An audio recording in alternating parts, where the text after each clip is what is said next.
sayang hindi ako nakahawak ng mic. But if anything, just know that I was training the whole year to make sure that if ever I had that moment, walang butas. For trending news, follow Trending Express.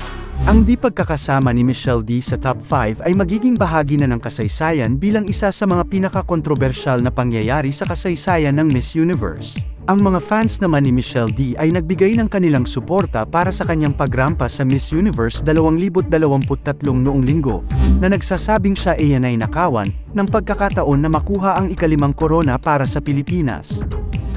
Naging maingay ang isyong pandarayang nangyayari sa loob ng Miss Universe organization nang inannounce ng Miss Universe El Salvador organization ang top 5 at kasali doon si MMD. Subalit matapos ang ilang minuto ay binura ito kasabay ang pag-announce na Thailand ang nakapasok sa top 5 at hindi ang Pilipinas. Suspetsya ng pageant fans ay may kinalaman dito ang bagong may-ari ng Miss Universe organization na isang Thai. Nagtrending ang mga katagang top 10, cooking show, robbed at iba pa dahil sa Miss Universe pageant ngayong taon. Ito ay dahil sa pagkadismaya ng mga fans sa naging resulta ng top 5. Sa kabila ng lahat ng nangyari ay nagpapasalamat parent si MMD. I want to say thank you to all of my kababayan.